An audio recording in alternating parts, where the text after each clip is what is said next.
Olá a todos e todas, sejam bem-vindos a mais uma aula da nossa 13ª edição do curso sobre uso terapêutico da cannabis sativa. Sou a Gabi Dainese, estou aqui para apresentar mais uma aula que a gente encerra o bloco que a gente fala da parte clínica.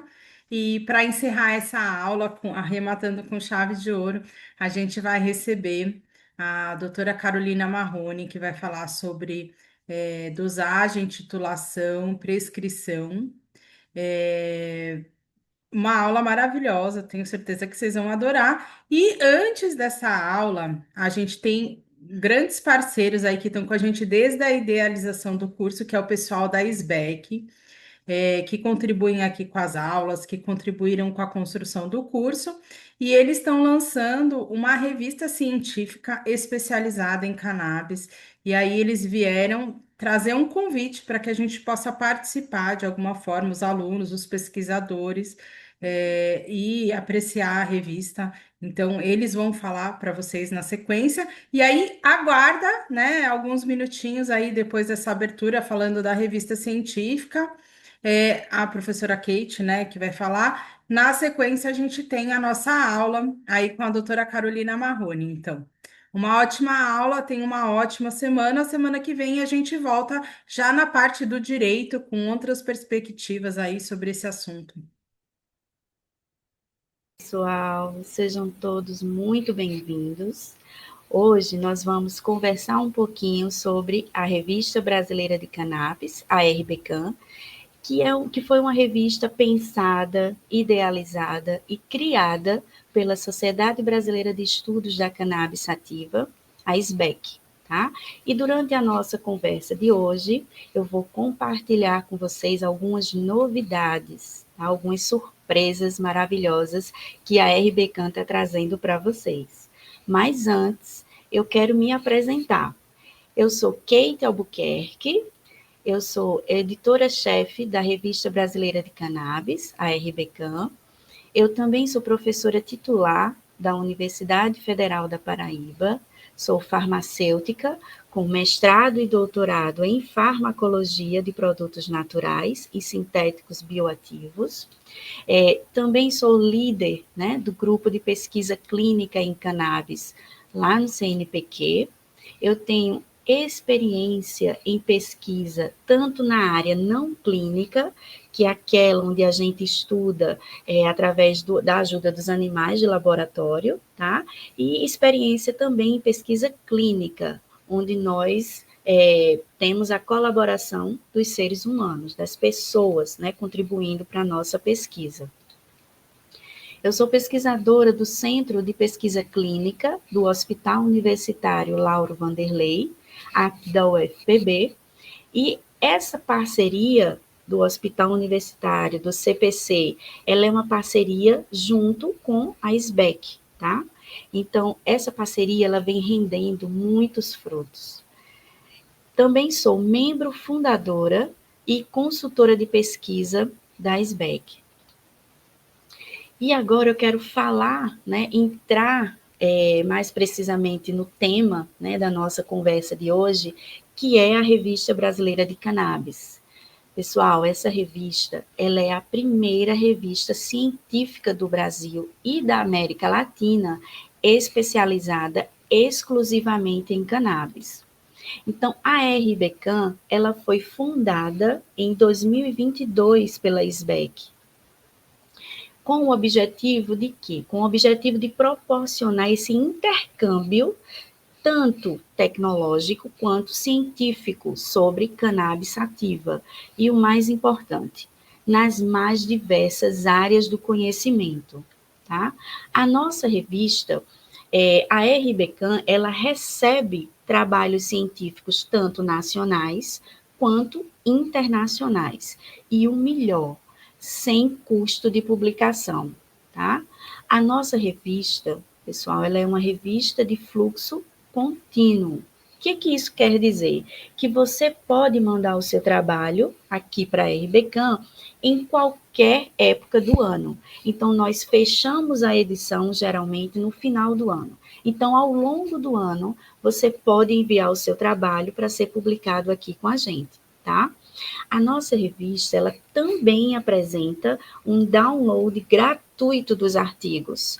Isso faz com que ocorra uma democratização da ciência, né? Tornando a ciência mais acessível a todos. Então, vocês podem baixar os artigos, qualquer artigo que venha interessar você em qualquer área da ciência, do conhecimento científico, você pode acessar a nossa revista e baixar o artigo gratuitamente, tá bom?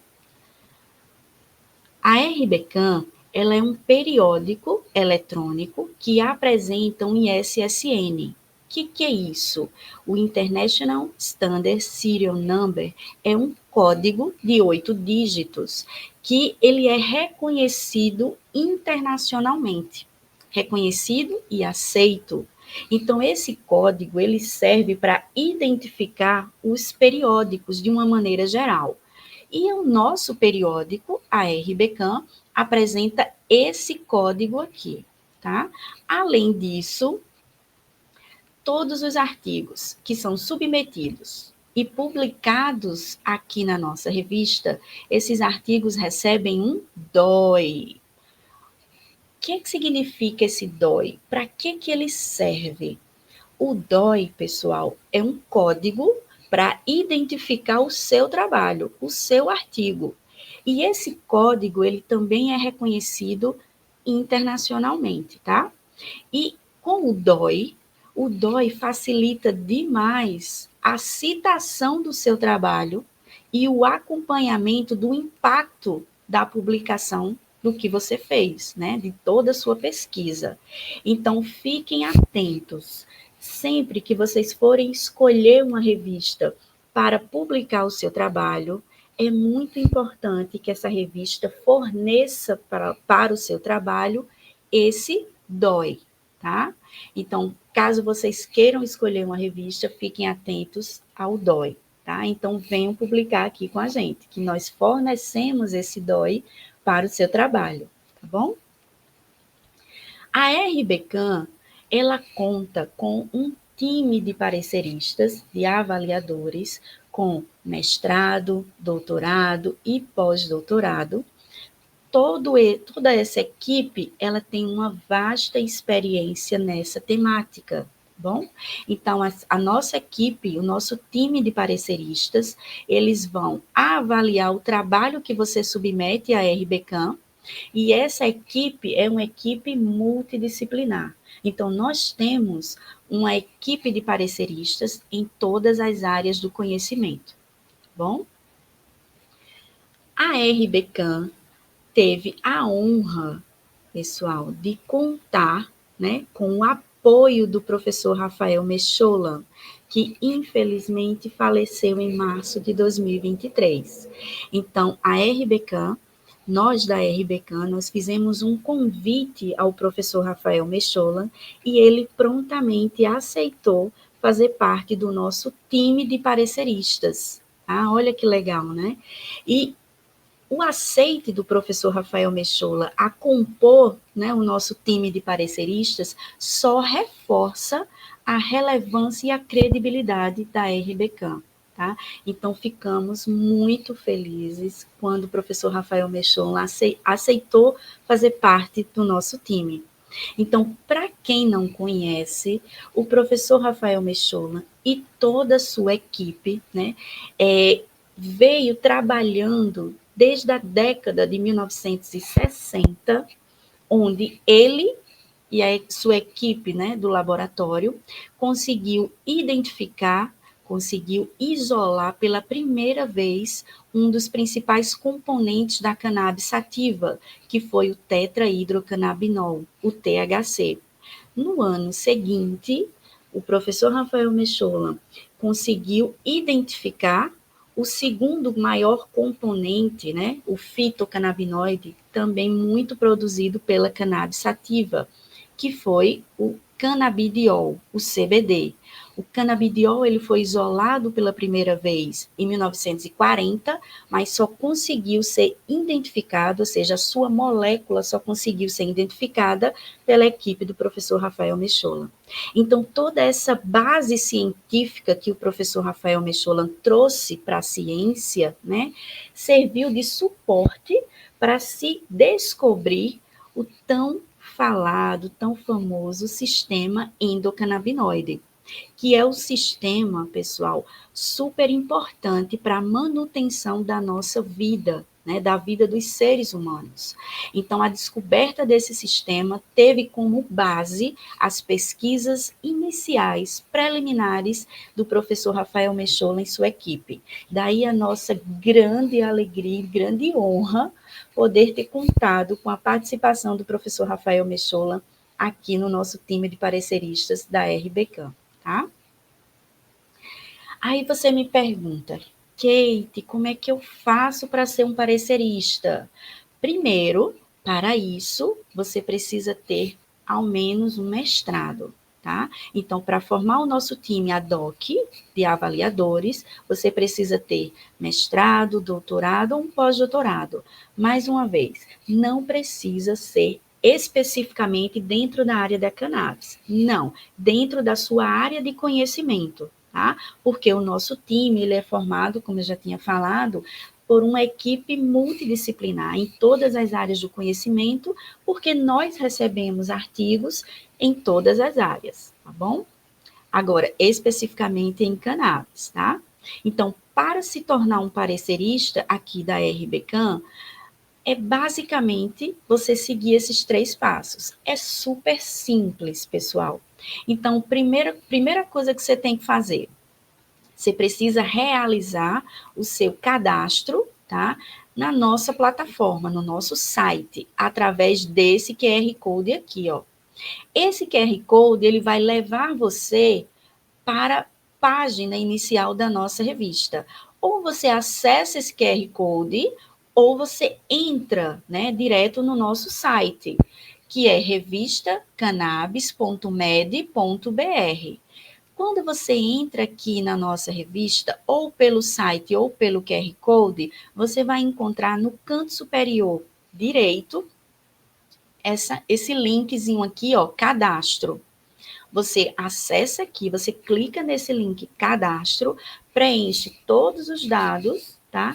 Ao final você vai finalizar o seu cadastro na nossa revista, tá bom? Segundo passo, você vai acessar esse QR Code para preencher um formulário, tá? Quando você acessa esse QR Code, ele vai direcionar você, ó, para esse cadastro, onde você vai preencher todos os campos desse cadastro e vai finalizar. Quando você finalizar tanto o cadastro na revista, quanto preenchendo essa ficha aqui, então você já vai estar pronto para receber os nossos artigos e começar a avaliar. Então é bem simples, são 2 etapas para você se tornar um membro, né, do nosso time de pareceristas, tá bom? E vai ser um prazer e uma alegria receber vocês aqui na nossa equipe de pareceristas. E como é que a gente faz para submeter um artigo? Então imaginem o seguinte, eu tenho um trabalho acadêmico, quero submeter o meu trabalho a uma revista que vai fornecer um DOI para o meu trabalho. Isso vai enriquecer o meu currículo, né? E eu vou conseguir acompanhar o impacto da minha publicação através do DOI. Então, para submeter um artigo científico aqui na RBCAM, também é super simples, pessoal. Primeira coisa, você vai acessar, tá, o nosso site, revistacannabis.med.br, aí vocês vão entrar aqui, ó, na nossa página principal, e nesse lado aqui, ó, do lado direito da nossa página, você vai clicar em enviar submissão. Daí você vai preencher todo o passo a passo, todos os campos, e vai seguir o processo de submissão do seu artigo, tá bom? Então, esse processo de submissão, após você fazer isso, o que vai acontecer?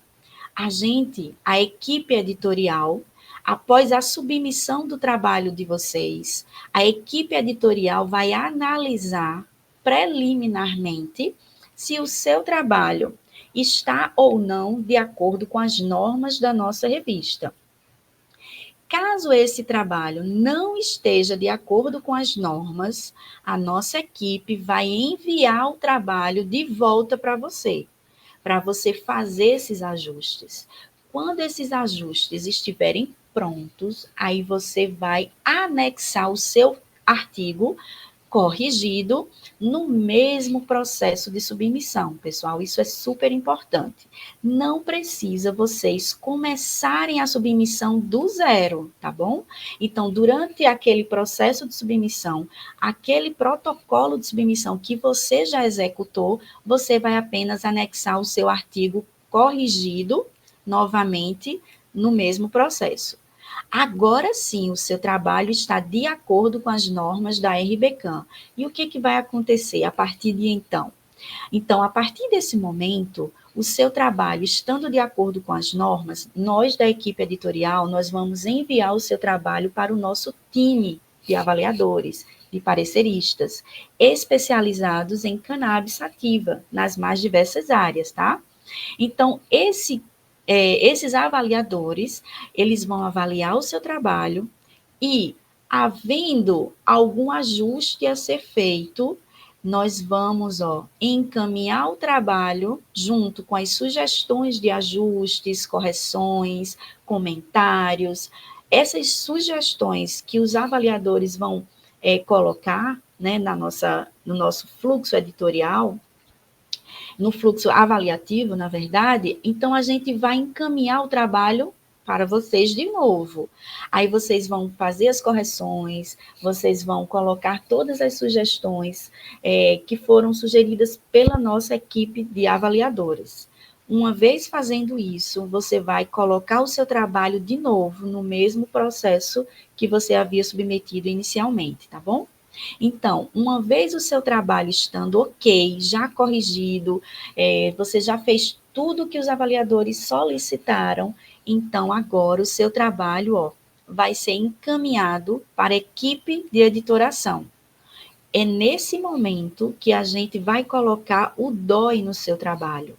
E em seguida a gente vai publicar na nossa revista, tá bom? Lembrando, tudo isso sem custo de publicação, tá bom? E o download também é gratuito. E quem seria o público-alvo da RBCAM? Para você que tem interesse nessa temática da cannabis sativa, quer submeter um trabalho em qualquer área do conhecimento, essa revista ela foi criada especialmente para você, para isso, tá? Então, o público-alvo da RBCAM são profissionais de saúde, alunos de graduação e pós-graduação, ou então qualquer pessoa que tenha interesse nesse tema da cannabis. Pode mandar um trabalho aqui para a gente, tá bom? A nossa revista, a RBCAM, ela está comemorando, olha que legal, o 4º ano de edição. Então, nós estamos na 4ª edição da Revista Brasileira de Cannabis, tá? Então, durante esse período, nós recebemos e ainda estamos recebendo trabalhos científicos na área da cannabis sativa, tá? Trabalhos muito relevantes, trabalhos que têm um impacto científico muito grande. Então, vale muito a pena vocês acessarem a nossa revista e darem uma olhada nas publicações das nossas edições, tá bom? Então, com esse nosso aniversário, a gente gostaria muito de agradecer a todos que participaram junto conosco durante essas 4 edições. Tanto aos pesquisadores, aos autores, a nossa equipe de pareceristas, a SBEC, né, a nossa equipe editorial, e principalmente a vocês, leitores, porque a nossa revista ela foi pensada para levar a ciência para vocês. Então, nós estamos muito gratos, né, durante essas 4 edições, e eu queria compartilhar essa alegria com vocês, tá? E agora vem a novidade que eu falei no início, né, da nossa conversa de hoje. A novidade que eu quero trazer para vocês sobre a RBCAM é que nós estamos lançando, hoje junto com vocês, a gente está lançando a edição especial da Revista Brasileira de Cannabis. E nessa edição especial, nós estamos trazendo artigos científicos, né, dos alunos da nossa pós-graduação, da pós-graduação da SBEC, a pós-graduação em cannabis sativa e em cannabis medicinal. Então, ao final da pós-graduação, os alunos, eles são convidados, tá, a escrever um trabalho científico e publicar na nossa revista. Então, olha que legal, além de todo o conhecimento, né, compartilhado na nossa pós-graduação, com todos os alunos, eles também fazem parte, eles também são convidados a escrever um trabalho científico e publicar ao final dessa pós-graduação. Então, nessa edição especial, nós vamos contar com os trabalhos dos nossos alunos, tá? E nós vamos também contar na edição especial com trabalhos científicos, pessoal, que foram apresentados e que foram premiados na Expo Cannabis Brasil 2024. Então, todos aqueles trabalhos que foram apresentados lá e receberam, né, o prêmio, esses trabalhos, eles foram, os autores foram convidados a publicar com a gente e eles publicaram aqui, ó, e isso vai estar na nossa edição especial que estamos lançando hoje junto com vocês, tá bom? Uma outra novidade da RBCAM que eu quero também compartilhar com todos é o lançamento do edital para a edição especial número 2, a edição especial que vai sair ano que vem, em 2026, tá? Então, esse edital, o tema é cannabis e sua relação com o meio ambiente nas mais diferentes áreas do conhecimento. Então, eu convido vocês a submeter os resumos, tá, para esse edital, contemplando esse tema, tá, que eu acabei de falar. Então, vocês podem submeter os resumos e aqueles resumos submetidos, eles irão passar por um comitê avaliativo, tá, comitê este selecionado pela equipe editorial da RBCAM. Esse comitê avaliativo é um comitê formado por doutores, tá? Pessoas com doutorado e pessoas altamente especializadas em cannabis sativa, tá?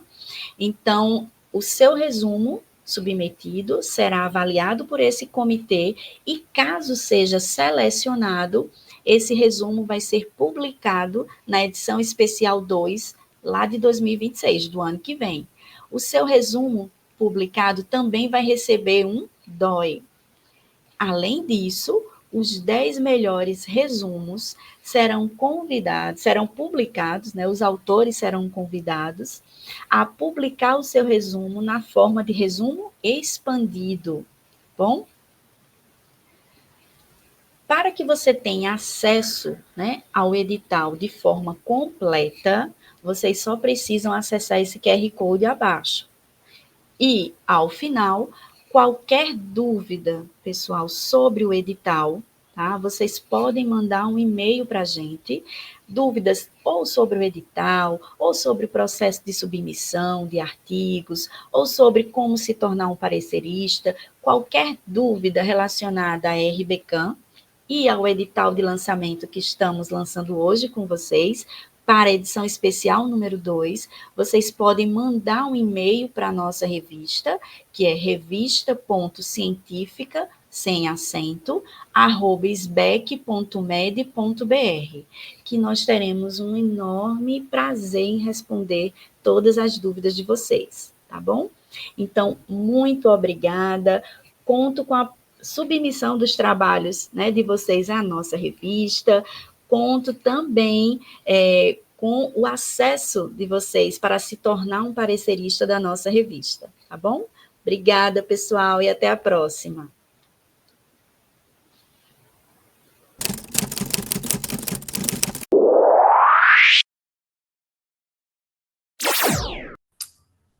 Ele já está gravando na nuvem. Eu vou dar uma pausa aqui, pausar.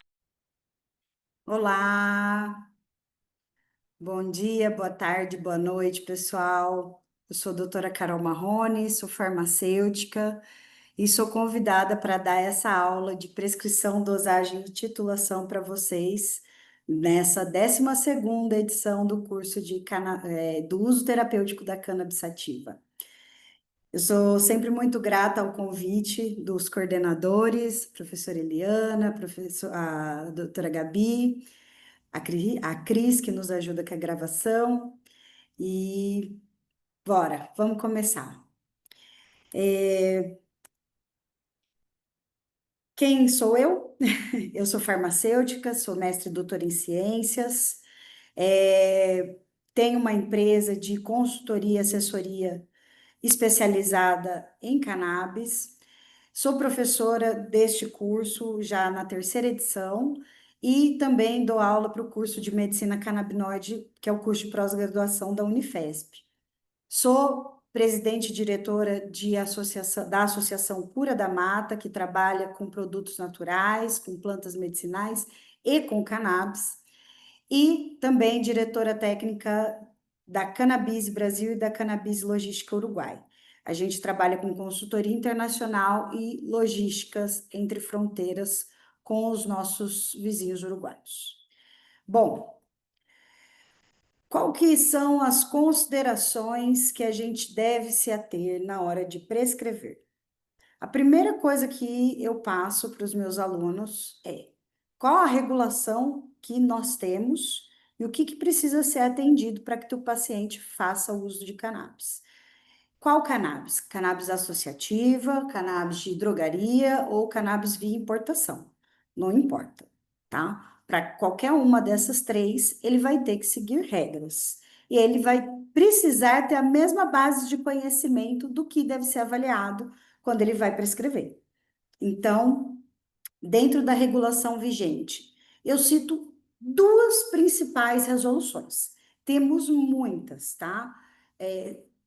A aula de resolução seria uma aula muito extensa e de algumas horas que pouquíssimas pessoas iriam ficar atentos à aula inteira, porque existem muitos caminhos, tá? Tem muita regulamentação já, ainda que fragmentado. Então, tem regulamentação para ir para a drogaria, tem regulamentação para produzir no Brasil, tem regulamentação para tudo. Mas aqui eu vou falar de regulamentação para quem quer prescrever. Quem pode prescrever no Brasil, tá? De acordo com a Anvisa, não é de acordo com os conselhos, tá bom? Conselhos que regulamentam as nossas profissões, tipo CRM dos médicos, tipo CRO dos dentistas, CRMV dos veterinários, CRF dos farmacêuticos, como eu, né? Segundo uma RDC publicada pela Anvisa em 2015, que foi quando se abriram as portas do Brasil para a regulamentação da importação do canabidiol. Foi a primeira delas, tá? O que a Anvisa fala? Ela dizia que prescritores legalmente habilitados poderiam prescrever o canabidiol para os tratamentos de saúde, né? E essa resolução por si só, ela não lista quem que são os prescritores habilitados. Então, a gente precisa buscar qual é o tipo de prescrição, qual é o tipo de receituário, qual é o tipo de fiscalização a qual o CBD ele está submetido. E aí a gente encontra uma outra portaria que vem agora no próximo slide, tá? Mas ainda falando da RDC 17, ela falava que ela não listava se era médico, se era dentista, se era veterinário. Quem sabia interpretar as RDCs sabiam que somente esses prescritores, médicos, dentistas e veterinários, podiam prescrever produtos e substâncias sujeitas a controle especial da Anvisa. certo? Embora a Anvisa tenha falado posteriormente, né, que somente médicos poderiam prescrever, a porta já estava aberta para todos os profissionais que poderiam prescrever produtos da portaria 344. E eles eram médicos, dentistas e veterinários. Isso em 2015, tá? Muita água rolou embaixo dessa ponte, tá? Então, teve publicação do CFM falando que só médico neurologista poderia prescrever, o que também não se aplica. Hoje, os médicos eles seguem a vigilância sanitária. Quem quer prescrever está seguindo as regras da vigilância sanitária que aceita eles como prescritores, certo? Os dentistas também, os seus conselhos abraçaram a prescrição de cannabis e eles têm uma regulação própria, uma regulamentação própria da profissão. Os veterinários, igualmente. E depois disso, ainda vieram os biomédicos e vieram os fisioterapeutas. Logo mais profissionais da saúde vão estar sendo habilitados pelos seus próprios conselhos, tá certo? Falando da portaria 344. A portaria 344, ela lista exatamente todas as substâncias sujeitas a controle especial, desde uma morfina até um quimioterápico ou um imunossupressor ou mesmo um antiviral, né, de uso restrito. São substâncias de todas as classes, tá bem? A cannabis, ela entra nessas listas como planta proscrita, que é usada como precursora de substâncias psicoativas sob controle especial. Junto com ela tem outras plantas, e aí aparece duas substâncias encontradas na cannabis, que é o THC e que é o CBD. Então, tanto o THC quanto o CBD, eles se encontram dentro da portaria 344. E os prescritores habilitados, lá em 2015, que tinham acesso a essa portaria, eles podiam prescrever. Então, não era só médico que podia prescrever no começo de tudo. Veterinários sempre puderam. E os dentistas também sempre puderam. O que que acontece, né? O próprio sistema do governo, né, que emitir a autorização da Anvisa, ele não tinha no formulário dele esses conselhos de classe. E ele ainda não tem. Por exemplo, quando você vai pedir a licença de importação de um produto que vem de outro país, você não consegue preencher o campo do médico veterinário. E você não consegue preencher o campo do biomédico ou do fisioterapeuta. Entende o problema? Ele habilita, mas ele não regula. E aí, quem que recebe todas essas prescrições? Lógico, as associações recebem essas prescrições, né? Existem formas de entrar com uma prescrição dessa, né? Existem as vias judiciais, existem agora alguns municípios que já estão tendo acesso, enfim. Existe sempre uma forma da gente conseguir dar acesso a quem pode prescrever. A RDC 344, ela foi atualizada em 2019. Até 2019, o canabidiol ele ficava ainda mais sob controle. Ele exigia uma receita azul. Atualmente, ele exige uma receita branca de controle especial, porque ele se encontra numa lista específica. E o THC, ele também ele se encontra em outra lista e exige uma receita amarela. Vou passar tudo isso num resumo de slide para vocês. O que que uma prescrição ele precisa obrigatoriamente ter, independente se é de cannabis, se é de dipirona, se é de chá de camomila, tá? Você precisa ter essa identificação. Emitente, quem emite? É o médico, é a instituição que aquele médico está inserido. Então, você precisa colocar o prescritor, falei médico, mas estou pensando em prescritor, me desculpem o vício de linguagem, tá? O prescritor, ele precisa estar com o nome dele ali no cabeçalho, tem que estar o conselho de classe dele certinho, tem que estar a instituição que ele prescreve, seja essa instituição uma instituição própria, tipo o seu próprio consultório, seja uma instituição do governo, como UBS ou hospitais, tem que ter. Identificação de usuário, nome, endereço. E no caso do uso veterinário, nome e endereço completo do proprietário e identificação do animal. Também tem que ter a identificação do emitente e da instituição que ele opera. Nome do medicamento, da substância, descrito sobre a denominação comum brasileira.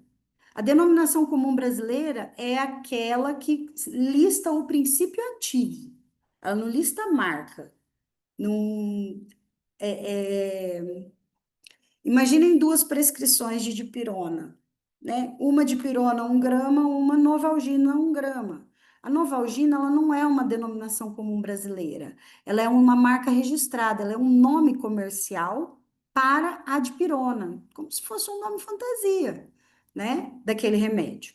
Então, você precisa colocar canabidiol. Se você quiser especificar a marca, você especifica embaixo. Você até pode fazer a sugestão, mas a prescrição você precisa pôr no nome do princípio ativo, tá? O que mais que você precisa pôr na receita? Dosagem, concentração, canabidiol 20 miligramas por ml, canabidiol 100 miligramas por ml, canabidiol 200 miligramas por ml. Frasco com 30 ml, 100 ml, 10 ml. Qual forma farmacêutica? Cápsula, líquido, xarope, óleo, gummy, comprimido. Entende? A forma farmacêutica é a via que você vai dar para esse paciente administrar. Óleo, uso sublingual. Precisa especificar o uso. É oral? É uso interno? É sublingual? É dérmico? É externo? Então, isso é importante estar descrito, tá? Quantidade. Não é a quantidade só que vem no frasco. A quantidade que vem no frasco é importante para o paciente fazer a compra correta, tá? E para quem está dispensando também dispensar corretamente. Mas a quantidade de frascos. Vou voltar um pouco no tempo, tá? Quando o Brasil ele só tinha a via da importação. Como que essas famílias elas faziam essas importações? Uma pessoa ia para o exterior, ia com a prescrição dela própria e de mais pessoas, com uma procuração de autorização de compra no nome desse familiar ou desse amigo que precisava também comprar o canabidiol, comprava o de todo mundo e trazia no método bagagem acompanhada, ou pagava-se um frete internacional. Falando um pouco sobre frete internacional, ele custa quase o valor de um vidro de óleo. Então, não é baratinho. E 10 anos atrás era mais caro ainda. Era mais caro os vidros de remédio e o frete aéreo. Tudo era mais caro 10 anos atrás. Então, eles faziam essa bagagem acompanhada. E para você fazer a bagagem acompanhada, você precisava do número total de frascos. Então, até hoje usa-se esse número total de frascos no caso do paciente, se ele quiser adquirir qualquer tipo de óleo, seja ele internacional, seja ele associativo, seja ele de drogaria. Ele vai poder comprar em qualquer um desses estabelecimentos. E a posologia, tomar tantas gotas, consumir uma cápsula, passar uma quantidade. Como que você vai usar esse remédio?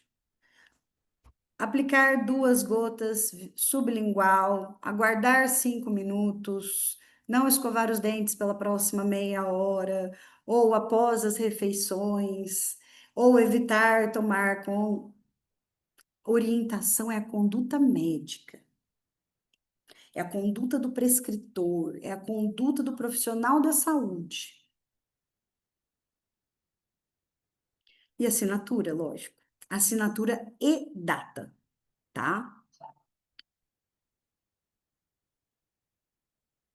Considerações sobre a portaria, né? Como eu falei, a portaria 277, ela, não sei se eu falei, 344, atualizada em 2019 pela 277. Demorou-se, ó, 21 anos para ter atualização nessa lista. A cannabis sativa, que é a planta que dá origem aos medicamentos, ela fica como uma planta proscrita que pode dar origem a substâncias entorpecentes ou psicotrópicas, tá? A cannabis, ela tá aqui. Entretanto, veja aqui do lado que eu deixei bem marcado com rosinha. Excetua-se dos controles desta lista o canabidiol, que está relacionado na lista C1. Fica permitida excepcionalmente importação de substâncias canabidiol ou tetrahidrocannabinol quando realizada por pessoa física, de acordo com a RDC 17. Primeira RDC que eu citei para vocês. E também não excetuam-se do controle desta lista de proscritos, tá? Os medicamentos que contenham até 30 miligramas por mililitro de THC. Então, aqui eu tenho o corte da dosagem máxima de THC que eu posso ter por medicação importada, né? Importada ou prescrita para drogaria, ou mesmo pela associação. Da associação, ela fica numa zona cinza, eu digo, porque como a Anvisa ela não reconhece a associação como um estabelecimento de saúde para estar dando acesso a medicamentos à base de cannabis, né? As associações elas não se submetem aos mesmos rigores, tá? De regulamentação, porque a regulamentação ainda está sendo construída, né? E pelos últimos 10 anos, existem muitos ativistas lutando, né, para que essa atividade, para que estas instituições sejam reconhecidas como os locais que elas são, né, de um estabelecimento de promoção da saúde, né, e de fabricação desses remédios.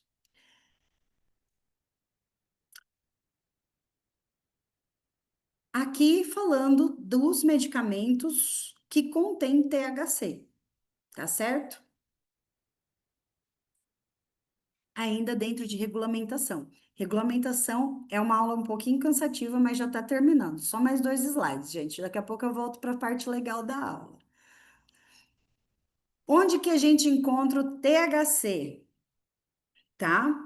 O THC, ele se encontra na lista A3. Ele se encontra junto com anfetaminas, anestésicos, outras substâncias entorpecentes, certo? De uso médico ou de uso abusivo, porque aqui também tem remédio e aqui também tem substância de uso abusivo. Ficam sob o controle desta lista A3 de receita amarela, notificação amarela, tá? Medicamentos que possuem sua formulação cannabis sativa em concentração no máximo 30 miligramas por ml de THC. Aqui ele fala 30 miligramas de canabidiol também, tá? Mas o mercado, embora ele já abriu essa fronteira para o canabidiol sem o THC. Hoje a gente consegue ter acesso a canabidiol de até 200 miligramas por ml, né, em drogarias, através da importação e através de associações, tá? Lista C1 é a lista do canabidiol. Ele fica aqui no 23, no número 23. Vocês vão ver que ele está num rosinha bem clarinho. Aqui estão antipsicóticos, anticonvulsivantes, sedativos, tem até anti-inflamatórios aqui no meio, para vocês terem uma ideia, que são substâncias de controle especial.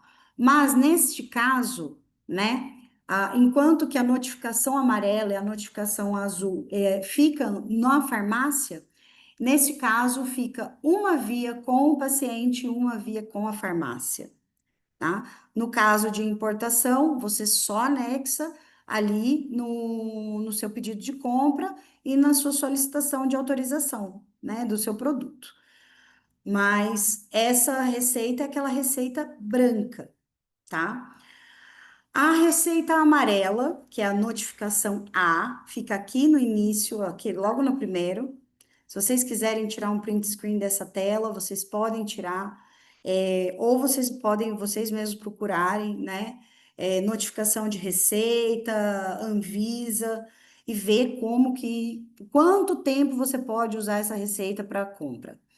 Por exemplo, os entorpecentes da lista A1, A2 e A3. A 3 é onde está o THC. Então, qualquer substância ali com o THC até 30 miligramas por ml tem que vir nesta receita e o tratamento ele só pode durar para 30 dias, tá? No caso da notificação de receita C1, ela vai estar aqui embaixo, ó.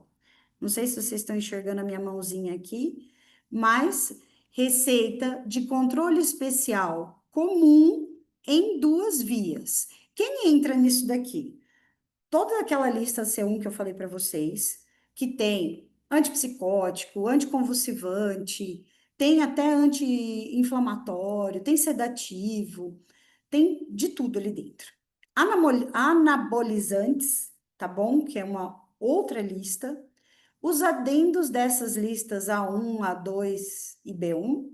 E a lista C1 e B1 que tenham os anticonvulsivantes e os antiparkinsonianos, né? Que são também substâncias controladas. Neste caso, a gente pode dar a receita, o tratamento, para 60 ou 180 dias no caso dos anticonvulsivantes, tá?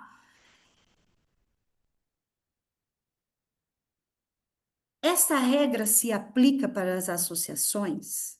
E essa pode ser uma pergunta real que vocês estão fazendo, tá? Sim e não. Vai depender da associação. Para isso, você precisa consultar estatuto, conversar com a coordenação da associação e ver qual é a validade do receituário para aquela associação. Por quê? A receita para a associação, ela não é um documento que é fiscalizado pela Anvisa, como é a receita que vai para a drogaria. Entende? Quando entra na drogaria uma receita, imediatamente, para você dar saída no estoque, você tem que entrar com a receita e fazer o controle ali na hora. A associação, ela utiliza a receita do prescritor como um documento jurídico. Então, essa validade vai variar de acordo com o departamento jurídico e o que o jurídico está pedindo para essa associação funcionar, entendeu? Então, no caso de você estar se associando, pergunte, questione. Qual é o tempo de validade? Eu preciso apresentar uma nova atualizada de quanto em quanto tempo, certo? Porque essa documentação tem grandíssima validade para a associação, não se engane, hein? Ela é a segurança entre você e a associação, e ela é bom sempre ter ela em mãos. E agora, saindo da parte de regulamentação, quem tiver dúvida já manda no chat, que eu vou estar online respondendo. Logo após a finalização dessa aula, eu vou ali no chat, vou respondendo todo mundo. Se não pegar no chat, manda nas mensagens ali do canal, que eu também, de tempos em tempos, eu revisito até as aulas dos antigos anos, viu, pessoal? Terminando a parte de regulamentação vigente, nós vamos fazer uma avaliação de saúde do seu paciente, né? Cada profissional tem a sua metodologia de avaliação. Não estou aqui para meter o bedelho no trabalho de ninguém. Estou só apresentando como a Carol faz atenção farmacêutica, tá? Por quê? Eu olho todos esses critérios para ajudar os prescritores com os quais eu trabalho na no acompanhamento do paciente. Então, eu trago aqui um pouco do meu tempo de serviço também. Então, são as perguntas chaves que vão me dar a orientação do que eu posso estar mudando, do que eu posso estar trazendo de melhoria para o tratamento daquele paciente. Também vou falar rapidamente sobre efeitos adversos, cuidados, segurança, toxicidade, forma farmacêutica, via de administração e tipos de óleo. Tudo isso que eu vou falar a seguir já está na minha aula sobre farmacologia da cannabis e interação medicamentosa, tá? Aqui é importante a gente avaliar essa parte da interação medicamentosa. Então, quem não assistiu, dá uma assistida em umas aulas anteriores, eu acho que foi há 1 ou 2 meses atrás. Tem uma aula minha de farmacologia, vocês vão ter um aprofundamento melhor nesses slides. Efeito adverso. O principal é a sonolência, tá? Mas pode aparecer alteração de funcionamento intestinal, olho avermelhado, aumento de temperatura de pele e micção involuntária noturna, tá? Não é, não é comum, tá? O comum é a sonolência. Os outros, eles não são tão frequentes, mas eles podem aparecer. Boca seca também pode aparecer, principalmente no início do tratamento, e qualquer uma desses efeitos, ele tende a ser amenizado com a continuidade do tratamento. Então, quando a gente começa, os nossos receptores, eles estão destreinados, eles estão passando por uma privação de endocannabinoide muito tempo, muito grande, não estão dando conta do recado, né? Se estivesse dando conta do recado, a gente não estaria precisando. Então, quando a gente começa a tomar as primeiras gotas, é comum vir aquele soninho, mas é um sono bem fisiológico, não é aquele sono que dopa. Não, é aquele sono que às vezes você encosta aqui no sofá e fecha o olho, aí você descansa o olho por uns 10 minutos e acorda, né? Então, fiquem tranquilos que a sonolência ela tende a passar com ajuste de dosagem. Cuidados. Eu não gosto de usar grupos de risco, porque não existe risco real quando a gente está falando do canabinoide, tá? Mas o que que eu falo? Preste atenção para não dar zebra. Por quê? A cannabis, ela vem de um estigma social que a gente tá trabalhando para mudar, para as pessoas entenderem que ela é um remédio, tá? E esse estigma social, ele traz medo para quem vai começar o tratamento. Nem todo mundo chega com a super segurança de que quer. Não, muitas vezes eles chegam com medo, chegam com preconceitos. Gente, os últimos 100 anos foi só de política negativa sobre o uso da cannabis. É difícil, a gente demora às vezes gerações para reverter isso, tá? Nós estamos no comecinho, nós estamos nos primeiros 10 anos aqui no Brasil. Então, tá, a situação ela ainda vem muito paciente com medo. E se você erra logo no primeiro dia, essa credibilidade de que a planta é um remédio, ela pode ser a solução, né, para a maior parte dos seus sintomas, ela cai por terra. A gente perde a chance com aquele paciente, ele dificilmente vai nos dar outra chance, né? Por quê? Ele tinha medo e o medo dele se realizou, né? O que a gente precisa tomar cuidado? Polimedicação psiquiátrica, tá? Começa devagar, vai com paciência. Se precisar de uma, duas, três sessões para conversar, para tirar a dúvida, dê quando você tem certeza e dê numa dose que você sabe que não vai fazer mal. Explique para o seu paciente o que é a progressão da dosagem. No meu trabalho, eu tive muitas oportunidades de encontrar pacientes iniciando o tratamento com a dose máxima que estava prescrita, sem qualquer orientação médica escrita sobre como ele ia fazer a progressão das dosagens ao longo do tempo. Então, eu já peguei paciente tendo efeito colateral no primeiro dia de uso, porque tomou 10 gotas, ao invés de começar com uma, que é o indicado. Duas, no máximo, não mais do que isso. Quem mais que a gente precisa ter cautela? Idosos. Idosos já são usuários de polimedicação, nem sempre psiquiátrica, mas eles já estão, às vezes, doentes por muito tempo. Tenha paciência. Peça paciência para a família, porque a família, ela não entende, ela quer solução imediata. E ela não está errada, porque quem tem dor tem pressa. No caso da cannabis, a gente tem que ter muita cautela na hora de subir, para a gente não perder a nossa chance de tratar aquela família. Quando a gente trata uma pessoa doente na família, a gente trata a família inteira. Porque às vezes a família inteira cuida dele, dela, sabe? E quem cuida do cuidador? É uma pergunta que eu faço. Quem cuida do cuidador?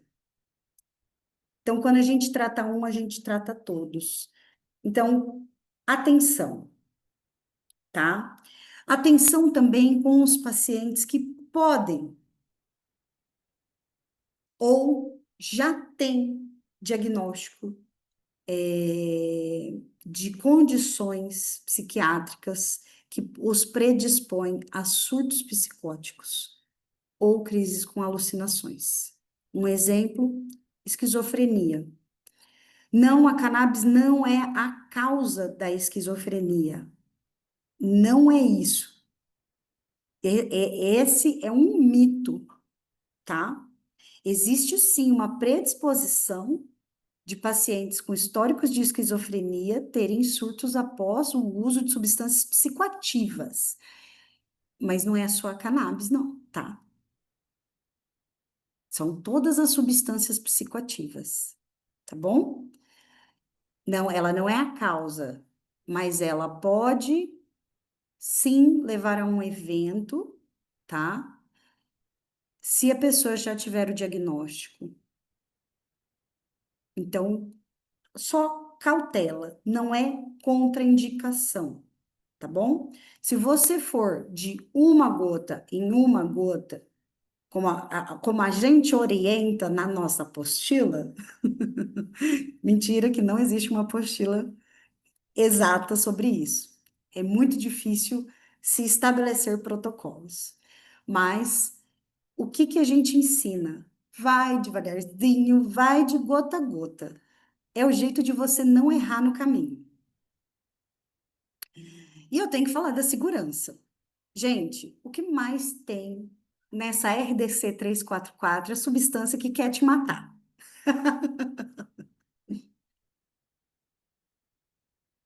Sim, tem muito jeito de morrer dentro daquela portaria. Entretanto, a cannabis não é uma delas. Nem o canabidiol, nem o THC, tá bom?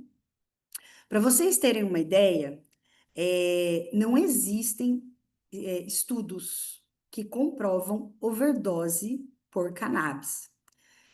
Não existem relatos ou casos contados anedóticos que provem que existe overdose por cannabis. Os cientistas, neurocientistas, já sabem por quê. É porque a gente não tem os nossos controles centrais de controle de respiração, tá? E controle de batimento cardíaco, eles estão localizados no cerebelo e no tronco cerebral. A quantidade de receptores canabinoides concentrada nessas duas áreas é mínima. Ela está muito mais concentrada, esses receptores, no cérebro, tá? Nos nervos da nossa coluna, nos nervos periféricos e nos nossos órgãos e tecidos, tá? Mas nos nossos principais centros de controle respiratório, controle de batimento cardíaco, eles são escassos. E isso torna a cannabis a substância mais segura que existe. Então, assim, existem cálculos, tá? De quanto seria necessário para se causar uma overdose. E este cálculo chega a este número, que você, cidadão de estatura média, os seus 1,80, seus 80, 90 quilos, você teria que consumir em 15 minutos uma quantidade de 680 quilogramas de planta para você ter uma overdose. Nesse meio tempo, você ia ter um monte de problema, lógico, né? Se você tentasse consumir isso em óleo, também seria igualmente possível, porque essa quantidade de planta, ela renderia pelo menos ali uns 70 quilos de concentrado, tá? Então, você não conseguiria consumir 70 quilos de concentrado em 15 minutos. Nem comendo, nem de forma alguma. Nem acidentalmente, nem intencionalmente. Diferente das substâncias que a gente tem de legal, né? Medicamentos legais que de fato podem matar por depressão respiratória, coma, infartos, como é o caso da cocaína, o álcool, benzodiazepínico, barbitúricos, opioides, eles causam depressão respiratória, coma e morte. O álcool, intoxicação por álcool mata. E não mata de acidente de trânsito só, não. Ela mata de coma mesmo e morte. E isso não existe para cannabis. Quem dirá para o canabidiol?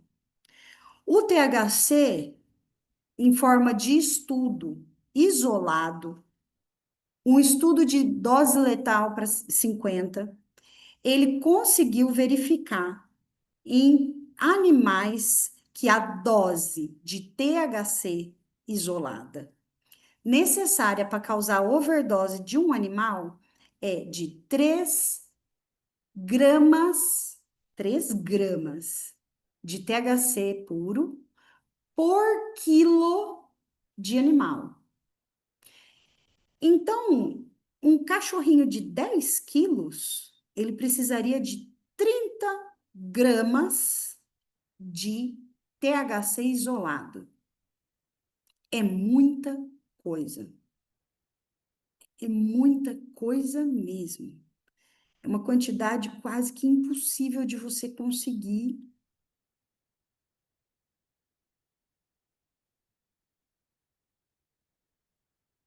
isolado, entende?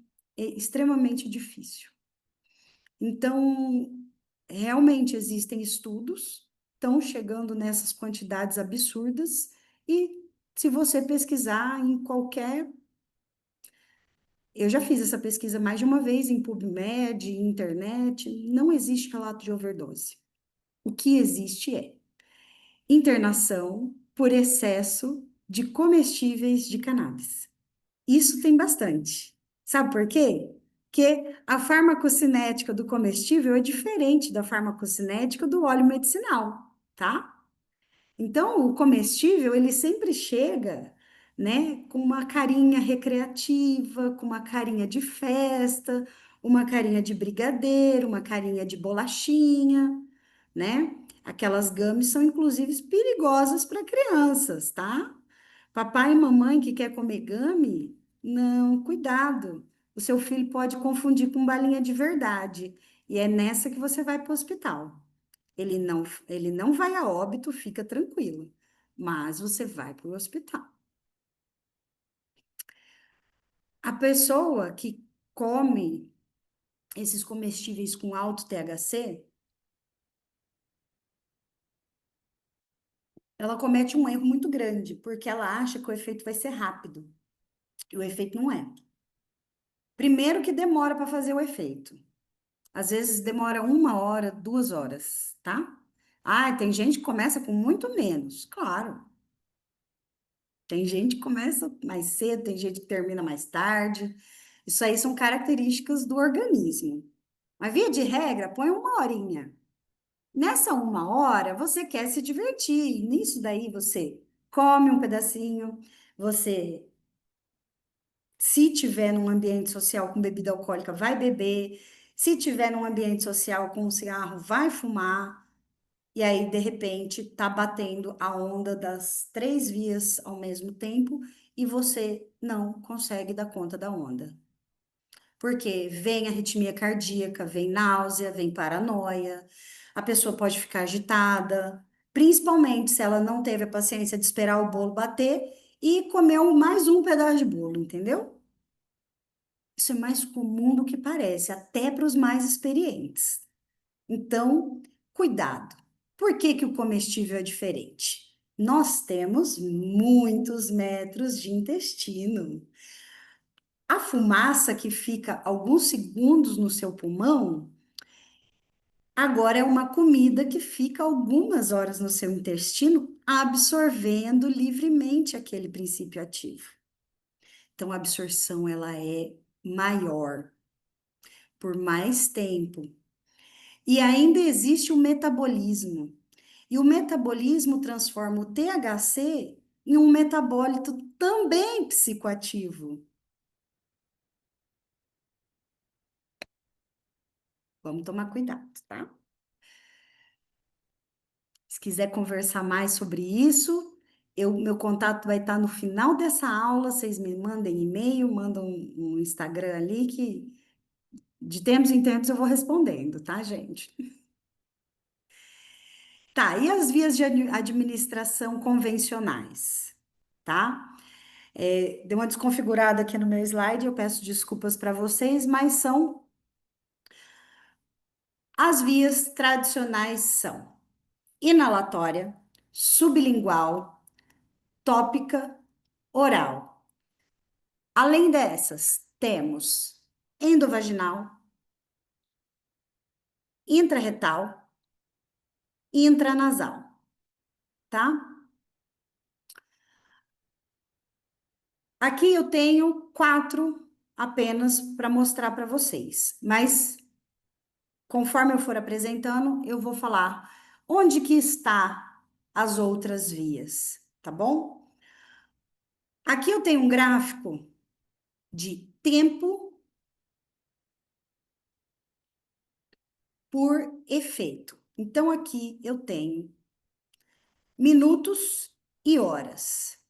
E o tempo, os dois eixos são tempo, certo? A questão é que aqui é a duração do efeito e aqui é o início dos efeitos. No caso dos vaporizadores, o início é rápido e a duração é curta. Por quê? Quanto tempo fica a fumaça ou o vapor em contato com o seu pulmão. Esse tempo, ele é suficiente para te dar a dose necessária? Sim. Entretanto, ele é curto. Ele é curto, ele tem o seu pico máximo de concentração em 10, 20 minutos, né? Que todas aquelas substâncias que a gente inalou, elas são absorvidas, elas são distribuídas no nosso cérebro, elas atravessam a barreira hematocefálica rápido.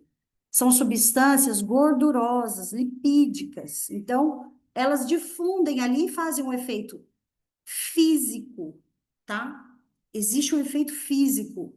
Não é só fumar e vai acalmar porque é efeito psicológico. Não, existe efeito físico. As substâncias lipídicas atravessam a barreira, se difundem ali no cérebro, caem na corrente sanguínea, se distribuem para o corpo. Então, sim, tem um relaxamento central, tá? Só que a duração é curta. A duração, ela dura de meia hora, 1 hora em metabolizadores mais lentos. Sim, a fumaça ela também passa por metabolização depois. Então, a próxima evento são os sublinguais. Os sublinguais, eles começam muito rápido o efeito. Diz a literatura de 20 a 40 minutos. Eu já vi cessar de crise convulsiva e cessar de crise de pânico com alguns segundos já de uso sublingual. Então, você põe ali no sublingual ou ainda no intranasal, tá? O intranasal é uma via bastante interessante para ação rápida. A via intranasal, ela fica exatamente aqui, ó, tá? Entre o vaporizador e o sublingual, porque ela entra direto na mucosa nasal e por ser tá no veículo oleoso, ela já atravessa a membrana hematoencefálica, atravessa as membranas, já é absorvida e vai muito mais rápido. O sublingual, ele tem um tempo de meia-vida mais demorado. Então, você pode colocar ali 8 horas tranquilamente até a próxima dose, tá? Tem médicos que fazem de 12 em 12, tem prescritores que fazem de 8 em 8. Em épocas que a gente fica doente ou que o teu paciente está em crise, né? Pode colocar de 6 em 6. Pacientes com crises, às vezes, de fibromialgia, crise de dor, ou entra numa crise depressiva, né? Ou se machucou, se lesionou, precisa de um CBD mais intenso, você aumenta para 4 vezes ao dia. Tópico. Nos casos agudos, o uso tópico de 3 a 4 vezes no dia, uso crônico pelo menos 1 vez ao dia, tá? A ação ela começa dentro de 1 hora, pode acontecer antes, porque nós temos a barreira epidérmica, né? Nós temos a nossa epiderme, e a nossa epiderme, ela tá cheia de receptores endocannabinoides do tipo 2. Então, ali nós vamos ter uma facilidade de ação e, por ser oleoso, a substância, ela vai difundir entre as nossas membranas e vai atravessar até que ela chegue no músculo onde ela precisa desinflamar, precisa auxiliar ou mesmo até dores mais profundas, porque a gente consegue dar um alívio também em dores ósseas, dores articulares, dores neuropáticas, dores de hérnias de disco, né, pinçamento de nervo, esse tipo de coisa. Então, dá uma analgesia bastante interessante quando combinada com o efeito sublingual.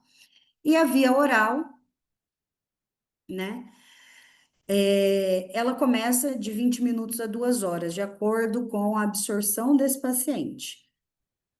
Mas algumas pessoas me perguntam, mas por que usar a via oral se a gente tem a via sublingual que é mais rápida? Às vezes o paciente não pode fazer uso da via sublingual.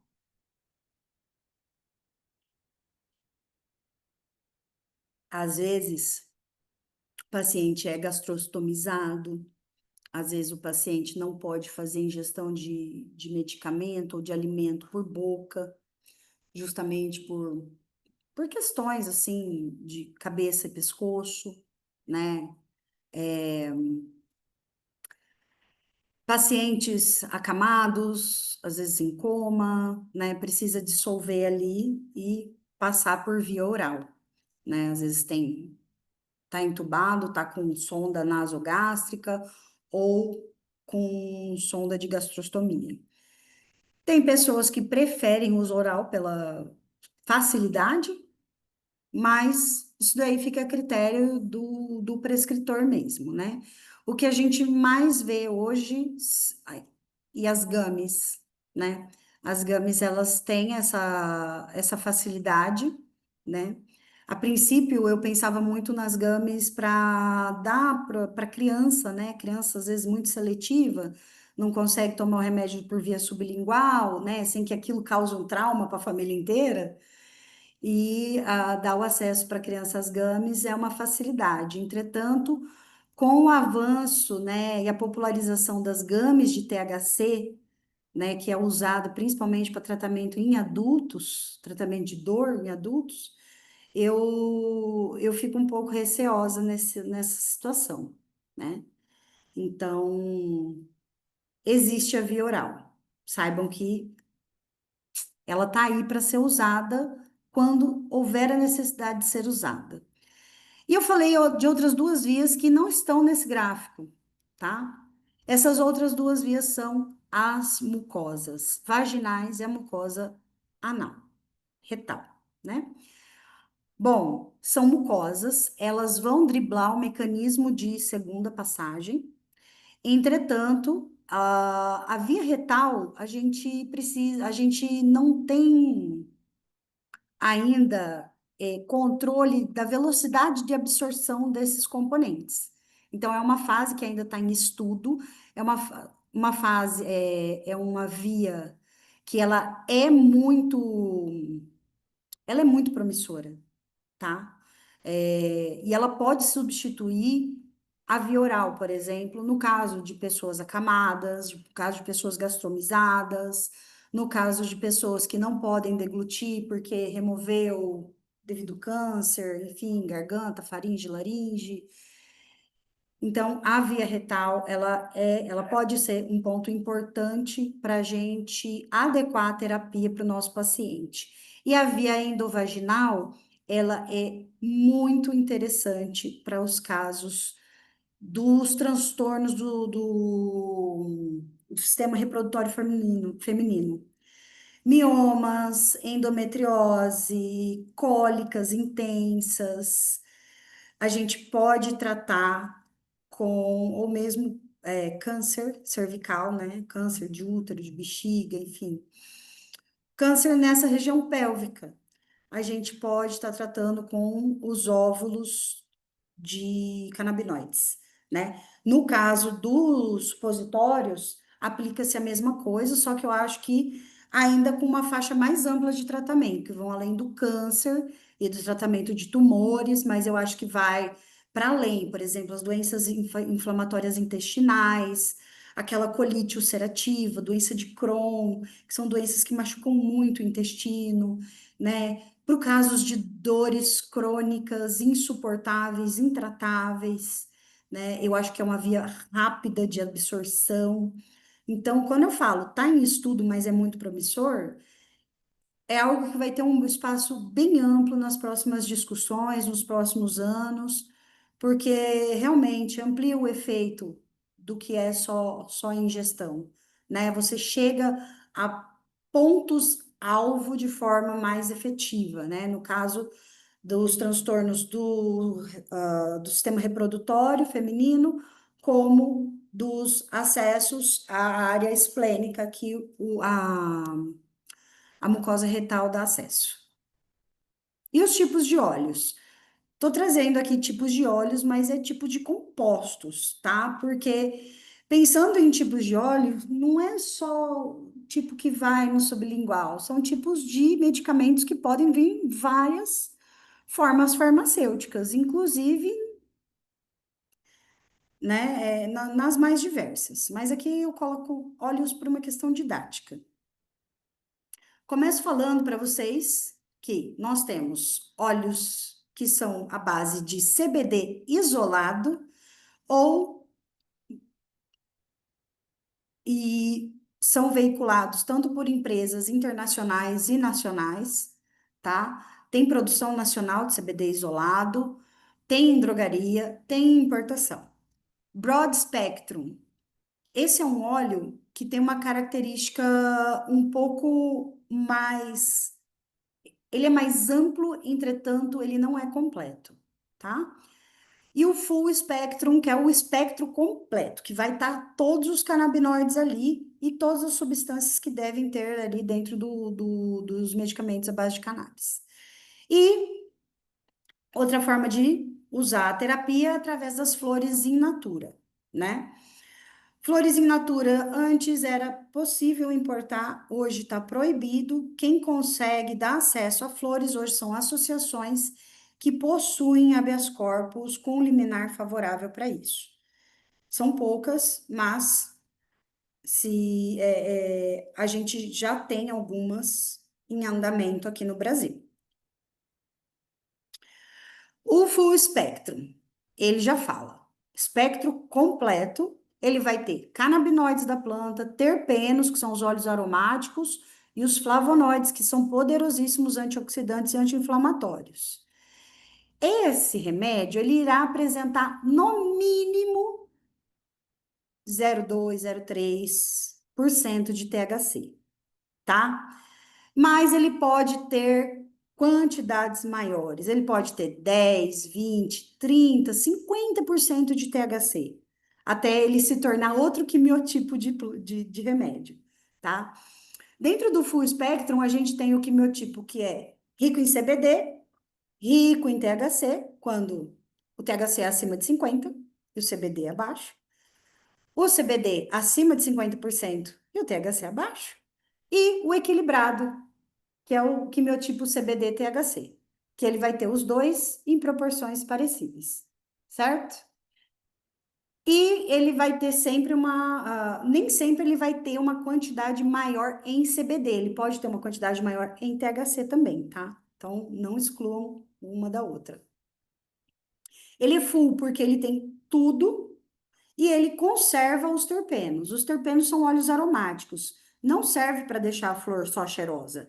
Ele tem efeito terapêutico também e ele amplifica o efeito dos canabinoides através de um efeito chamado entourage, ou efeito comitiva, onde eles se potencializam, se amplificam.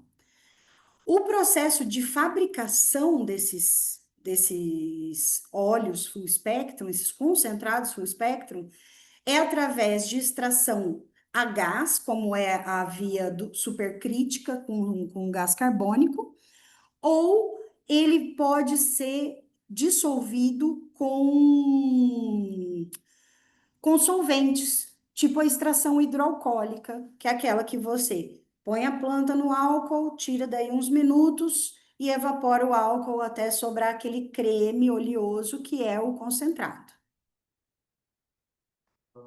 É dessa forma que a gente consegue conservar os terpenos e consegue conservar flavonoides, porque a gente faz essa extração numa temperatura baixa, né? A gente não evapora em temperaturas altas a ponto de ebulir ou de transformar essas substâncias pelo calor. O uso do full spectrum ele é o mais amplo, é o que atinge maior número de situações, transtornos, sintomas e patologias. Então, vai desde a dor crônica, depressão, ansiedade, epilepsia, neurodivergências, artroses, doenças inflamatórias crônicas, efeitos de quimioterapia, radioterapia, fibromialgia, câncer, cuidados paliativos. O fundo do saco tá longe ainda, tá, gente? Tem condição para mais de metro para a gente falar aqui sobre a cannabis. Mas como não é o objetivo da aula, é o óleo que a gente mais tem prescrição. 90% de full spectrum e o restante você pode considerar as outras duas categorias. Ele ajuda a aliviar a dor, ele traz essa tranquilidade para os humores, ele também melhora o apetite, melhora o sono, tá? Reduz muito a questão do estresse, ele é o mais utilizado para tratamento de transtorno do estresse pós-traumático. O THC, mesmo com quantidades mínimas, ele consegue promover essa ação do efeito entourage. O THC, as pessoas, elas muitas vezes podem vir com um pouco de medo do THC, achando que elas vão ficar malucas assim que elas tomarem um remédio, né? Porque tem na visão dela, pré-concebida por conta das propagandas que a gente assistia na nossa década de jovem, de que maconheiro era aquele ser lesado, né, que matava neurônios e tudo mais, e o THC é ligado a essa visão, né? Então, logo que eles veem, oh, um THC ali, coitado, eu vou ficar doido. Não, a quantidade de THC que tem ali é só para você se medicar mesmo. Se acontecer um efeito adverso, vai acontecer daqueles que eu listei, né? Um sono, uma abertura de apetite, né? Um escapezinho de urina ali aqui, pode acontecer, né? E a gente ele cita principalmente essa questão do THC por questão dos casos diagnosticados de esquizofrenia. Falei um pouco mais cedo, mas vou trazer aqui de novo. Esquizofrenia, transtorno bipolar ou qualquer transtorno que cause uma predisposição a surtos psicóticos, tá? Que manifestem alucinações, enfim, só cautela. Opte, às vezes, por iniciar com um broad spectrum antes de ir para o full spectrum, né?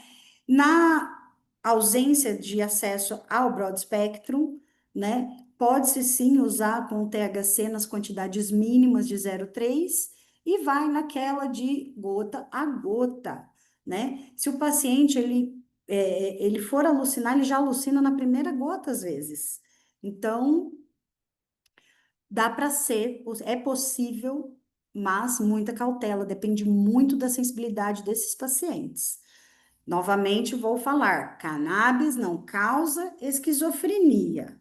Entretanto, em pessoas com diagnóstico, em transtornos que predispõem, tá, a crises com alucinações, distorção da realidade, ou mesmo surtos psicóticos, devemos ter cuidado e atenção.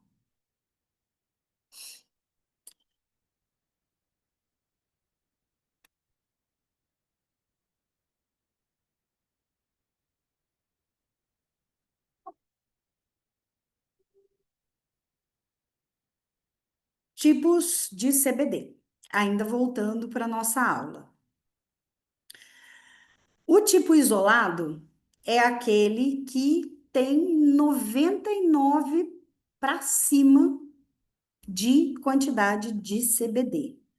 Como que a gente consegue essas quantidades tão altas de CBD? É através de um processo que faz a extração, né, das ceras e dos lipídios desse concentrado, tá?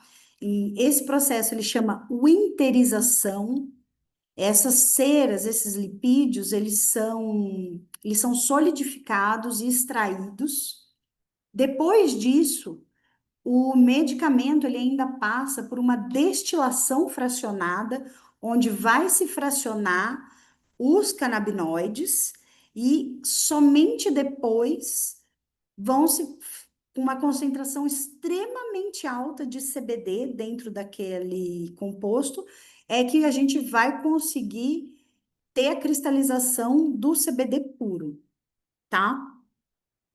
O CBD isolado, ele tem ganhado interesse, né, da área, principalmente da psiquiatria, pela questão que eu já abordei anteriormente, que são patologias que, infelizmente, tem problemas com adesão terapêutica, nem todos os antipsicóticos funcionam. Tem paciente que transita de antipsicótico, de psiquiatra para psiquiátrica e passam uma vida sem resolver a vida, né?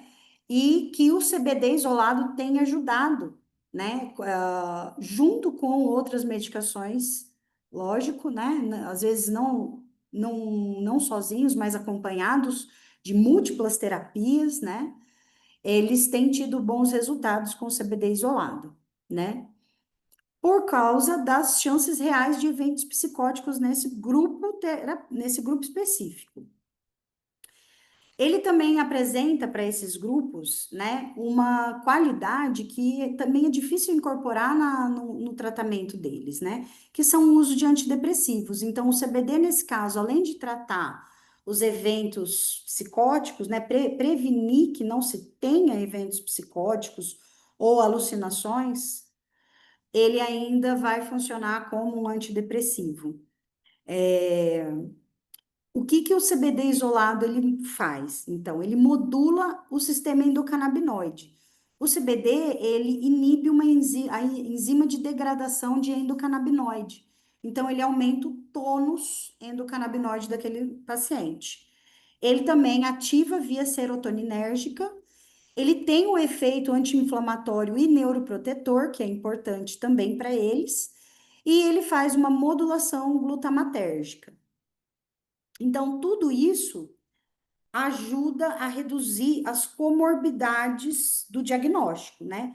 Porque o diagnóstico de um transtorno bipolar ou mesmo de uma esquizofrenia, ele nem sempre ele vem sozinho, né? Ele vem num combo com depressão mista com ansiedade, ou mesmo uso de abuso de substâncias, enfim. E o uso do CBD isolado, nesse caso, ele pode ser bastante benéfico para esses pacientes. E o CBD Broad Spectrum? O CBD Broad Spectrum, ele quer chegar no equilíbrio. Ele não quer ser nem tão radical quanto o CBD isolado e nem tão completo quanto o full spectrum. Então, o que que ele vai fazer? Ele vai pegar o CBD, ele vai fazer um complexo de CBD com outros componentes da planta que não são o THC. O broad spectrum, especificamente, ele não vai ter o THC, mas ele vai ter o CBN, ele vai ter o CBG, ele pode ter o CBC, tem o THCV já. Então, estamos ampliando o nosso repertório de broad spectrum agora. E ele está sendo ampliado de uma forma que os laboratórios, né? Eu ainda não vi broad spectrum sendo fornecido por associação, tá?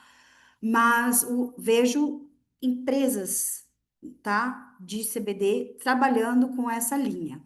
Eles estão indo para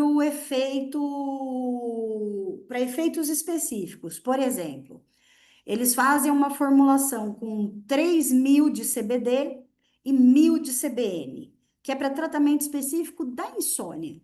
Vai fazer bem para os outros sistemas? Com certeza, tá?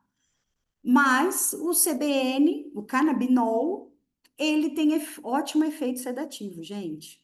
Então, eles calibram ali no CBN, às vezes eles juntam até com a melatonina. Eu acho que é o creme de la creme isso daí, né, gente? Para dormir, para quem tem transtorno de sono, deve ser muito bom.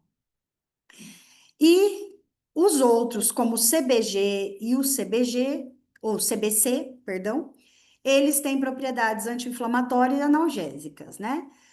Terpenos, eles também têm feito o broad spectrum adicionando alguns terpenos, existem terpenos como mirceno, né, que ajuda na analgesia, e flavonoides, que são antioxidantes e anti-inflamatórios naturais. Tem flavonoides como a canabivarina A e B, que elas têm uma potência 30 vezes maior que a aspirina. E a segurança que a aspirina não tem. Que a aspirina dá overdose. Já a cannabis não. Principalmente se a gente estiver falando de flavonoides da cannabis. Então, deveras interessante entender tudo desse mundo, né? Estou aqui mostrando para vocês o que é necessário a gente ter na receita. Como eu falei para vocês anteriormente, nome, identificação do paciente, endereço, e-mail, telefone. Ah, eu só coloco CPF, tá tudo ótimo, não tem problema, tá? A tua conduta é a tua clínica, você coloca as identificações como é mais adequado ou funciona para você, tá? Eu acho assim facilitado porque se o paciente ele vai entrar ali na Anvisa ou alguém vai fazer isso por ele, tá tudo ali já listadinho, tudo certinho. A receita, a prescrição, ela tem que estar com a via que ele vai utilizar, se é via sublingual, se é via oral, a quantidade máxima que ele vai utilizar, né? Ou a quantidade semana a semana, um plano de aumento, de orientações de uso, né? Os dados do paciente, eles só vão ser necessários quando a gente pede a licença de importação desse produto, no caso da importação, no caso da associação, isso não é necessário, e os dados do prescritor, nome, conselho regional, e-mail, telefone, tá? São a forma como a gente se contacta com o médico. E sim, o médico ele contacta a gente e a gente contacta o médico quando é necessário. Sempre que a gente precisa mudar uma receita, né? Às vezes a receita veio com a dosagem equivocada, ou veio incompleta, ou não tem disponibilidade de um medicamento, vai ter que passar para outro. Então a gente troca essa ideia com o médico, conversa. Muitos pacientes passam os nossos telefones para os médicos estarem entrando em contato, vindo conversar, tirar dúvida. Então, eu sempre deixo esse modelinho aqui para vocês verem, né? Você põe o nome comercial ou da associação, coloca o óleo fitoterápico rico em CBD, coloca o tamanho do frasco, a quantidade, se você quiser, a forma como o seu paciente vai usar. Então, tudo bem listadinho, bem explicadinho, para que não fique dúvidas, né? É muito comum o paciente voltar para casa e não lembrar da consulta. É real. Às vezes é até legal você mandar um resumo da consulta, do que você explicou para ele ali. Facilita o entendimento dele. Cada paciente é único quando a gente fala de dosagem e titulação. Por quê? Características do sistema endocannabinoide. Não existe um sistema endocannabinoide igual ao outro. Então, não existe um paciente igual ao outro. Ah, mas assim é muito difícil titular, Carol. A gente não pode ser babado paciente. Não pode ser babado paciente, mas a gente já faz isso com todas as medicações. A diferença, tá, é que se a gente não fizer o ajuste de dose, a gente não vai conseguir otimizar o tratamento do paciente, né? É tipo assim, me foi prescrito Dorflex de pirona, 300 miligramas. Só que eu tomo 300 miligramas e não funciona. Eu tomo daí 8 horas 300 miligramas, continua não funcionando. Aí um dia eu tomei errado, eu tomei 500 miligramas e funcionou. Mas antes de eu tomar 500 miligramas errado, ou intencionalmente, eu passei uma semana tentando tomar 300 miligramas e eu passei uma semana com dor. E o que que acontece? O teu paciente vai falar, o CBD, o remédio de cannabis, ele não presta, ele não faz efeito. Por quê? Você colocou uma gota e não orientou ele para reajustar a cada uma semana, ou a cada 3 dias, ou a cada 2 dias. Então, precisa sim começar com o mínimo, mas o ajuste da dose é necessário. Sem o ajuste da dose, você não otimiza a terapia. E você não otimiza a terapia em nenhum segmento de medicamento, né? Ah, mas a gente hoje tem protocolo para antibiótico. Claro que nós temos protocolo para antibiótico. Faz 100 anos que a gente está desenvolvendo protocolo para antibiótico. Ah, nós temos protocolo para antidepressivo. Como que é o protocolo para antidepressivo? Você começa com 10 miligramas, aí 10 não fez efeito, você passa para 20. Pô, com a cannabis também. Você começa com uma gota, e se uma gota não fizer efeito, você põe duas. A diferença é que eu posso pôr 20 gotas e eu não vou dopar meu paciente e mandar ele para o hospital, né? Por quê? Cada sistema endocannabinoide é único e a gente vai chegar nessa dosagem junto. Então, assim, o paciente ele demanda principalmente as primeiras semanas e o primeiro mês. Depois que a gente acerta a dosagem, é só alegria. Por quê? Você ensina o paciente que ele consegue auto-administrar o seu reajuste. Você dá autonomia para o teu paciente. Uma vez que você dá autonomia para o seu paciente, ele não é que ele vai deixar de vir a você, ele vai sempre voltar para você, porque você deu para ele a chance de voltar, entende? Então, não prescreve 2 gotas e faz ele voltar em 30 dias para reajustar para 3. Já ensina, né? Nem que o seu assistente, o seu secretário, sua secretária, né? O seu acolhedor, a sua acolhedora, treina esse pessoal para entender, fazer isso com o teu paciente. Você não vai ter dor de cabeça.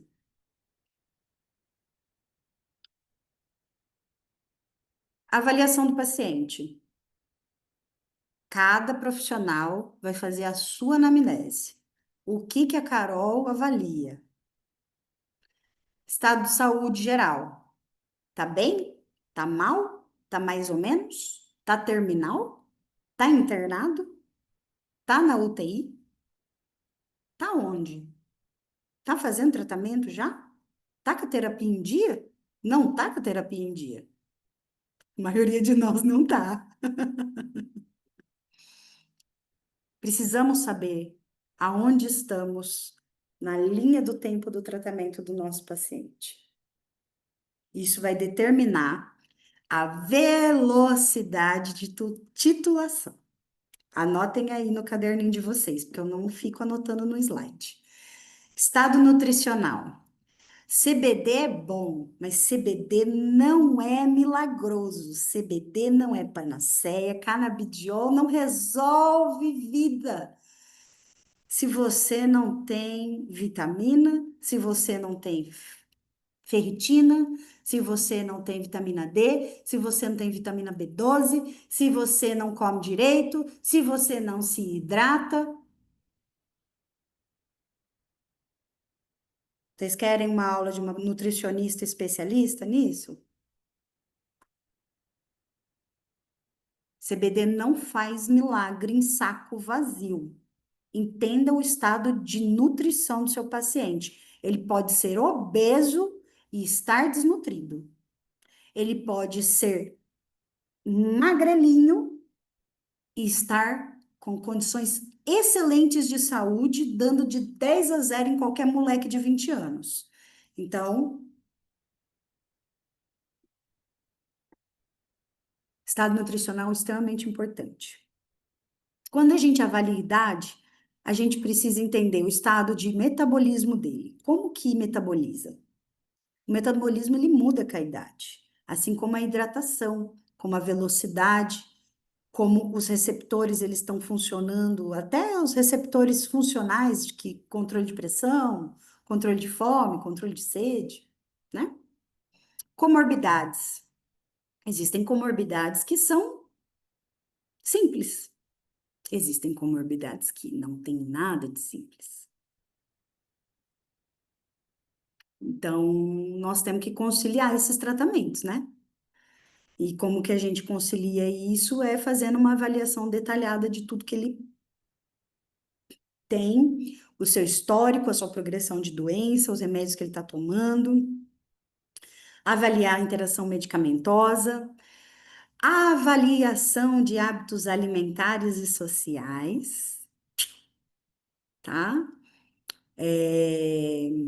porque isso indica muito sobre o estado de saúde e a condução que o nosso paciente está tendo com a progressão da doença e o histórico de doenças familiares, né? Que ali a gente pode abrir uma porta e enxergar algumas coisas que a perspectiva mais fechada não nos deixava observar. Dicas. Comece com a menor dose possível. 1 ou 2 gotas. Ai, mas e se for cápsula? Aí você vai começar com uma cápsula. Escolha bem a dosagem da cápsula. Ah, e se for vaporizado? Tentativa e erro, né? E se for no creme? É, tentativa e erro. Você aumenta a frequência, aumenta a quantidade, né? Uma dose não funcionou? 2 doses deve funcionar. Mas, titulação gota a gota. 1 gota hoje, 2 gotas daqui 2 dias, 4 gotas, 3 gotas daqui mais 2 dias, 5 gotinhas no final da semana. Ou, se for uma pessoa com idade avançada, com estado de nutrição em deficiência, tomando múltiplas medicações, um estado de saúde debilitado, se a pessoa não tiver com dor, sobe mais devagar, dá um tempo para o corpo dela responder. Então, começa com 2, passa uma semana, aumenta mais 2, passa uma semana, aumenta mais 2, e assim por diante. Mas, se esse paciente tiver com dor, sobe um pouquinho mais rápido. Dá para subir de 1 em 1 dia. Então, hoje você começa com 2, amanhã você começa com 3, 4 vezes no dia, até chegar na dose de conforto, tá? Você vai tentar até chegar na dose de conforto. Doutora, já passou das 10 gotas. Não tem problema. Chega na dose de conforto primeiro, depois você pensa qual concentração adequada para ele. Paciente tem dor. Esse precisa de pressa, né?